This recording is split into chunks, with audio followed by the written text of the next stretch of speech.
पंजाब की हुकूमत भी हमारी है, तहरीक इंसाफ की कोलिशन गवर्नमेंट है, क्यू लीग की, लेकिन उसके बावजूद अभी तक हम FIR रजिस्टर नहीं करवा पाए। और FIR क्यों नहीं रजिस्टर करवा पाए? क्योंकि वो कहते हैं जी प्राइम मिनिस्टर के खिलाफ तो ठीक है हम तैयार हैं, इंटीरियर मिनिस्टर के लिए भी हम तैयार हैं, लेकिन वो जो army officer major general Faisal है उसके लिए आप FIR कटवा सकते हैं।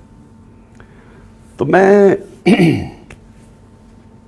सबसे पहले तो अपनी कौम से और अपने लोगों से, अपनी सारे इंसाफ के निज़ाम से, जो जानते हैं पाकिस्तान का आइन क्या है, मेरा तो सबसे बड़ा सवाल ये है कि क्या पाकिस्तान में कोई ऐसे लोग हैं जो कानून से ऊपर हैं, कि वो यानी इस मुल्क का कानून को अप्लाई नहीं करता?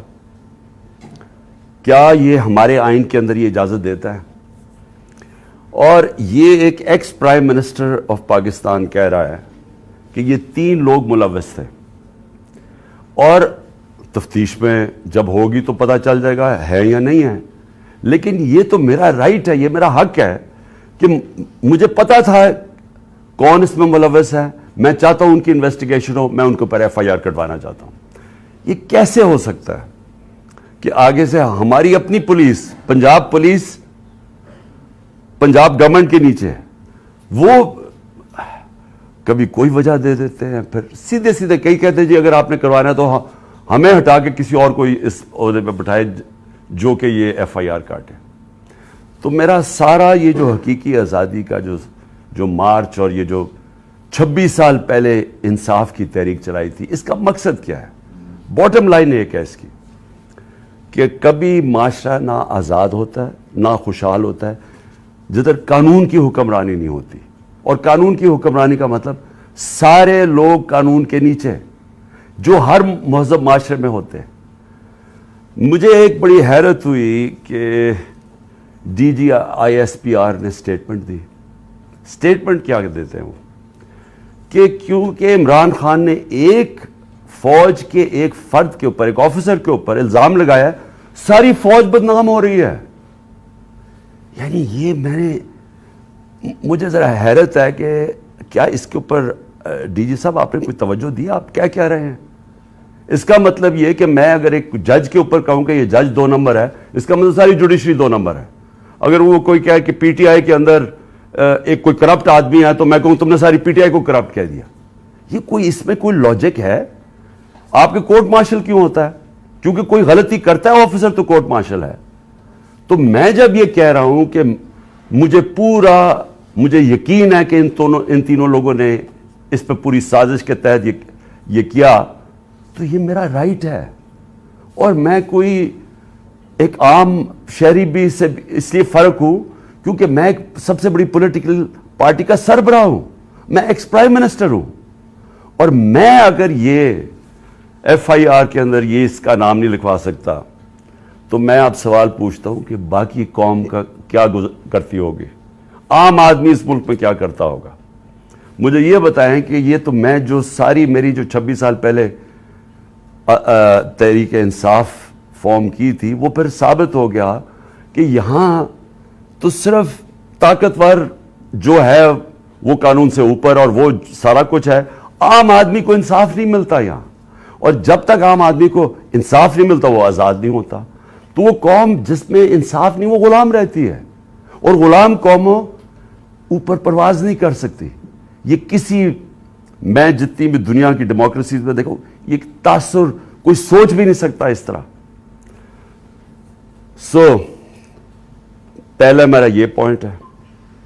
दूसरा मेरा पॉइंट ये है कि जब ये अभी शहबाज शरीफ ने बात की जुडिशल कमीशन की, तो मैं वेलकम करता हूं कि जुडिशल कमीशन बनाए।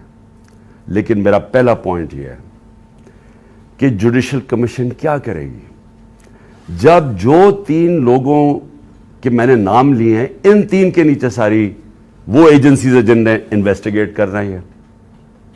अब हम कैसे एक इम्पार्शल, एक साफ और शफाफ इन्वेस्टिगेशन करवा सकते हैं जब उनके सरबराह वो बैठे हुए हों जिनके नीचे लोगों ने इन्वेस्टिगेट करना है? ये हो ही नहीं सकता। इसलिए मैंने ये कहा था कि ये 3 रिजाइन करें ताकि इन्वेस्टिगेशन सही हो सके। हो सकता है मैं गलत हूं, लेकिन मुझे एक इस मुल्क के अंदर एक साफ और शफाफ इन्वेस्टिगेशन चाहिए। और इन्वेस्टिगेशन इसलिए कि मैं पहले भी, ये पूरा इसका एक पैटर्न है, ये नहीं कि मैंने एकदम उठा के कह दिया कि ये जी ये कि फलाना इसमें इन्वॉल्व है। इसका एक पैटर्न है। पहले एक वीडियो निकलती है जिसमें मुझे ये बनाया जाता है कि मैं कोई मजहब की तौहीन कर रहा हूं। वो किधर से निकलती है वो इस इन्वेस्टिगेशन में पता चलना चाहिए। वो कौन निकालता है, वो फिर उसको कौन उठाता है? एक वो जर्नलिस्ट उठाता है जिसकी एफिलिएशन एक पार्टी से है, ये इन्वेस्टिगेशन में आएगी। उसके बाद कौन प्रेस कॉन्फ्रेंस करवाता है? मरियम सफदर, मरियम वो औरंगजेब और जावेद लतीफ से, और वो मुझे कहते हैं कि मैंने मजहब की तौहीन की है और वो वीडियो दिखाते हैं। उसके ऊपर इनके ऊपर हम एफआईआर कटवाते हैं, क्योंकि मुझे पता चल गया था कि इन्होंने अब इसको इस्तेमाल करके वही सलमान तासीर टाइप कत्ल करवाना है मेरा। इन दोनों के ऊपर हम फिर एफआईआर, इन तीनों के ऊपर एफआईआर बड़ी मुश्किलों से कटती है। उसके बाद मैं पब्लिक में जाके जलसों में और इंटरव्यूज में बताता हूं कि इनकी साजिश क्या है, इन्होंने किस तरह इस्तेमाल करना है ये एक दीनी इंतहा पसंद, और जी उसने जुनून में आके मार दिया क्योंकि मैंने मजहब की तौहीन की। कोई एक्शन नहीं लिया जाता। और फिर क्या होता है, जब मेरे ऊपर ये वारदात होती है, आप सिर्फ उसके बाद देख लें कि उसके बाद होता क्या है। कौन से लोग थे जो इमीडिएटली रिएक्ट करते हैं। अभी एफआईआर ही नहीं कटी, अभी शुरू ही हुई है बात अभी, और एकदम स्टेटमेंट्स आनी शुरू हो जाती हैं कि जी इमरान ने किसी मजहब की तौहीन की है। मेरे सामने ये सारे हैं कि जरा देखें, वो लोग जो कि हमारे यानी दूसरी पार्टी से एफिलिएशंस हैं, वो एकदम उनकी ट्वीट्स आनी शुरू हो जाती हैं। यानी अभी कोई इन्वेस्टिगेशन नहीं होता और वो सारे यही कहते हैं कि एक इंतहा पसंद ने किया है। एक 6:01 पे एक ट्वीट आती है, वो जिसने सबसे पहले मेरे ऊपर ये सारी कैंपेन शुरू करता है मजहब की तौहीन, वकार सती, वो 6:02 पे उसकी, मुर्तजा सलंगी की 2 मिनट पे ट्वीट आती है, हामिद मीर की 6:03 पे आती है, जियो न्यूज़ की 6:04 पे आती है, समा 6 बजे उसकी भी 6:04। उसके बाद ये होता कैसे है, वो लोग जो एकदम रिएक्ट करते हैं जो कि एक स्क्रिप्ट के ऊपर चल रहे हैं, नहीं उसके अलावा क्या होता है? वो कैसे होता है कि गवर्नमेंट हमारी, पुलिस हमारी, लेकिन उसका इंटरव्यू करवा के और वो लीक किया जाता है।